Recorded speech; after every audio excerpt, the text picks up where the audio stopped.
What a year it's been. It started with the diagnosis of cancer for the King and the Princess of Wales. Meghan Markle was busy making jam. Rishi Sunak, remember him? He announced an election for July the 4th and all hell broke loose. Nigel was out and then in. We will now be targeting Labour votes. We're coming for Labour, be in no doubt about that. The Reform Party came alive. We all knew that the Tories were dead in the water. The question was, by what margin? We are seeing the biggest landslide, the biggest majority for a Labour Party since Tony Blair's in 1997. The Labour Party formed the new government.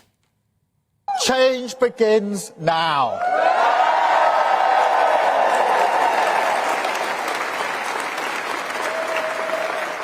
And it feels good, I have to be honest. And that was that. Now, I'm prepared to support any elected government of the day because that's democracy. Even if only a fraction of the electorate voted, it's your own fault if you don't get what you want, if you haven't exercised your voting rights. But this current government, in my view, have been a complete and utter disaster. The riots, which were not its fault but aggravated by it when all protesters were termed far right. Keir was swift on the uptake, which was, whilst most agree sentences for hurty words were a bit harsh, we had hoped that perhaps this swift justice would be an indication that punishment for crimes would be dealt with in a speedier manner. But instead, the jails were emptied earlier and prisoners were thanking Labour. Happy to be out today? I'm happy to be out. Are you grateful to Keir Starmer for this release scheme? No. Keir Starmer, I am. I'm a big Labour. Oh, really? Yeah. Supporter? I'll be the old in with the new. It's been too long anyway, I think. Yeah. Everyone's been happy today. I'm sure coming out there, haven't they?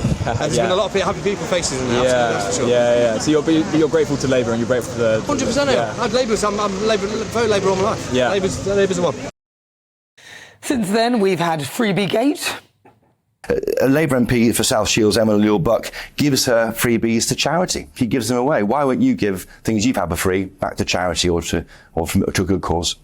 Well, all that happened is I wanted somewhere safe and quiet for my son to do his GCSE preparation. I needed it to be secure because of the situation we were in. No exchange of money. There's nothing to give away. Rogue landlord and Labour MP Jazz Athwell being let off the hook after allowing his properties to become mould and flea infested and failing to pay licences under a scheme that he implemented. Absolutely shocking. Louise Hay kicked out of the cabinet for being a lawbreaker and a hypocrite. Policies that were not on their manifesto, like stripping the winter fuel allowance from pensioners, the waspy woman who they claimed they would help. Here with the 5 towns and Yorkshire waspy women. They've been running a great campaign on behalf of women right across this area but across the country as well. They've been so badly treated by this Tory government. We said we'll right that injustice, and within the 5 years of the Labour government we will compensate them for the money that they've lost. This is their money that they've had stolen off them, and it's completely unacceptable. And the simple fact of the matter is, in the current economic circumstances, the taxpayer can't bear the burden of tens of billions of pounds in compensation. Well, they're chuntering away. In 14 years, they accelerated the changes and not once spoke about compensation.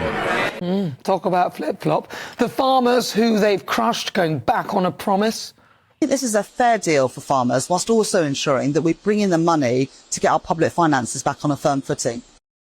And basically every working person they promised not to tax. Even the TUC General Secretary Paul Nowak is questioning their policies out loud. He said, "I'm worried about the impact of that on small farmers." He told The Independent this is about the tractor tax. "I know that for some small employers, national insurance contributions will also be a worry next year, particularly for those companies operating on small profit margins." And with their own councillors turning against them and the prospect of a rise of about £8,000 for average households in the new year, we're in for a bumpy 2025. The question is, will Sir Keir Starmer still be at the helm?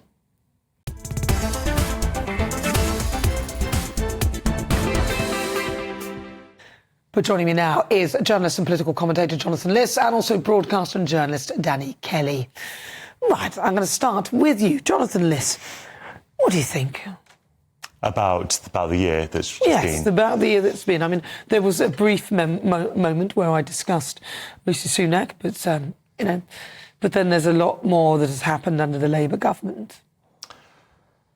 Well, I think that it was the year of two halves, as I say, and One was an ascending half with interest rates. So I think the Conservatives got what they deserved. I think the country was very happy to see the back of them. I don't detect a lot of buyer's remorse in what's happened, or rather seller's remorse, if you like.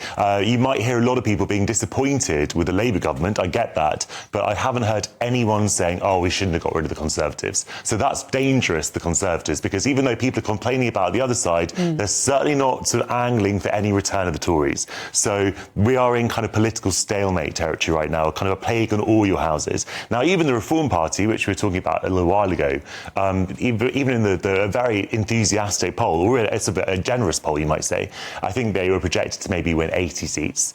And this is not a party on the current projections that is about to enter government.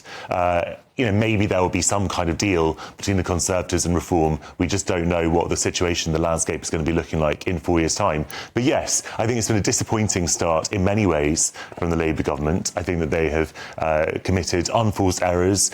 Partly that's inexperience, partly it's complacency, partly it's bad communications, a bit of all the above. I do think they've done good things as well, which they haven't been able to, such as Great British Energy, such as increasing workers' rights. Do you know how many people work for Great British Energy?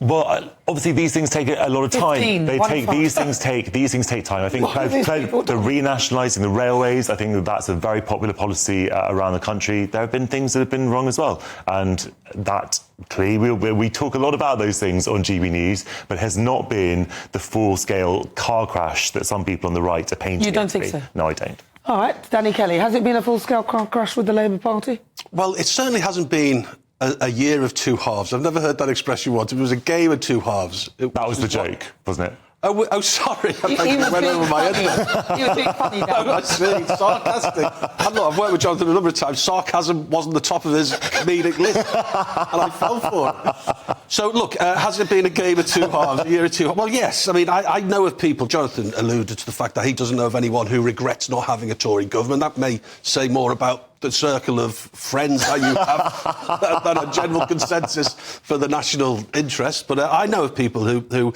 deeply regret not having a Conservative government. They're going to reform. It was a great montage that you put up. Great montage. Yeah, I loved it. You know, you had the drowning rat, you had Rishi Sunak. I mean, who advised him? Who advised him to go out into That's the meanest thing I've ever... Who advised him to go out into a monsoon without any sort of... Yeah, it was crazy. But then if he had an umbrella, he'd be mocked for that. He would have been mocked for that. It's like they literally spent millions of pounds on an indoor press conference room. They could have done it there quite easily. You're right.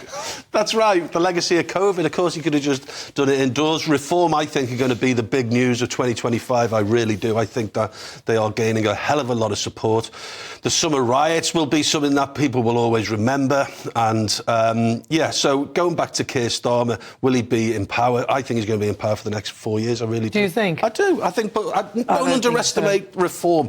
Underestimate them at your peril. They are getting votes from the left and the right. For Reform and even the Tory party, then maybe Keir Starmer is good to be at the helm because I think because he's so unpopular. Yeah, that's that actually you're better off having an unpopular leader than someone who's very popular that you've got to fight. No, all I would say is that a week is a long time in politics, as the cliche goes. 4.5 years is an eternity. If you'd had this conversation shortly after the 2019 election, literally nobody would have predicted Keir Starmer being Prime Minister 5 years later. So a lot of things can happen. We just don't know what's going to happen. Things can go wrong for the Labour Party. I'm sure they will. Maybe things will get better as well. They can continue to go wrong. We just don't know what's going to happen. Look, governments tend not to get more popular, but then actually Boris Johnson became wildly popular in 2020. Obviously, that was partly because of the pandemic and personality politics. He was actually the agent of his own downfall. So Partygate was entirely a self-inflicted wound, and so Owen Paterson, that's when the rot set in, and there was no coming back. And obviously Liz Truss, the disaster, we all know how that ended. Well, to be honest, I can't say that Rachel Reeves is doing much better. It might be a long, drawn-out process, but the economy is collapsing before her very eyes. What about this one? Richard says this to you, Liz, Jonathan. He says, Liz forgot 2 reasons why Labour have gone wrong: jealousy and envy. Well, they're quite similar, aren't they? That's one reason, isn't it? Well, not really. Well, He said jealousy and envy. You can be jealous and then envious. These are two separate words. All right. Well, the politics in terms of who are they jealous of then? Well, that's what I haven't got the answers from Richard. I can't answer. Well, there's Richard, if you want to message in, there's a common argument about the politics of envy, which you do hear sometimes, and I suppose that relates to the private school issue. I don't think that is what's motivated it. I think that it's just trying to have a slightly fairer system. It's not saying that private schools can't exist. It's just saying that they shouldn't be entitled to a tax break, which is what they effectively had before. That's all it is. That money's going to be pumped into state education. Okay, so to be clear, it's not actually a tax break, so technically it's not a tax break. All that is happening there is education is not charged VAT, and that's why they don't have VAT on education. It's quite simple. There's no tax break, and the people who are paying for their kids to go to private school also pay into their taxes to pay for others to go to schools that they don't send their kids to. So in effect, they're paying twice. There's no tax break, and technically it isn't a tax break. I think the VAT thing was ideologically driven. Keir Starmer said he's a socialist. This is typical socialism. You've got the proletariat, the working class, you've got the bourgeoisie, the myth of the bourgeoisie, all wealthy enough to send their kids to school, some of whom are driving around in battered old cars. They deny themselves the summer holiday because they want to make sure the kids go to this private school. So I think it is ideologically driven.